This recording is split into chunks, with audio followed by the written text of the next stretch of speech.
High, this is Nabanita. তোমরা দেখছো Australia ট্রিপের আমাদের বিশেষ কিছু মুহূর্ত। কাল ব্লগটা যেখান থেকে শেষ করেছিলাম আজকে ঠিক সেখান থেকেই শুরু করলাম।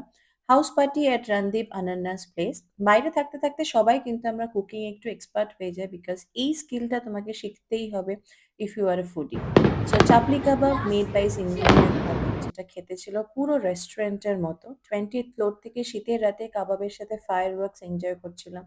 And it was a wonderful experience for me. हमको जमाना दूर और एकदम आप लोग एकदम समय पर तो फूल बन गए जो रात आई तो नजारे बन गए। যখন আমরা একসাথে হই গ্রুপটা ডিভাইড হয়ে যায়। কিছু থেকে রান্নার দিকে, কিছু বাচ্চাদের সামলে, আর কিছু থেকে মিক্স ব্যাগ। কি করছে?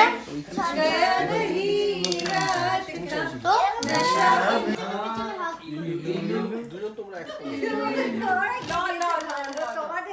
এই অন্তাক্ষরী খেলতে খেলতে কত যে হিডেন ট্যালেন্ট সামনে উঠে এলো। গল্প, আড্ডা, গান, এটাই তো বাঙালির পরিচয়। আর সাথে ইয়াম্মি ফুড, আর কি চাই। বিদেশের এই পটলাক পার্টির আইডিয়াটা কিন্তু বেশ ভালো। এতে গেস্ট এবং হোস্ট কারোর উপর বেশি প্রেশার পড়ে না। সবাই সবার নিজের পছন্দ মতো খাবার বানিয়ে আনে এবং এতে সময় কিছুটা বাঁচে এবং প্রত্যেকে প্রত্যেকের রান্নাকে টেস্ট করতে পারে।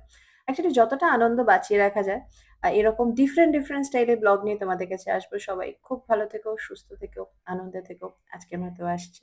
টাটা।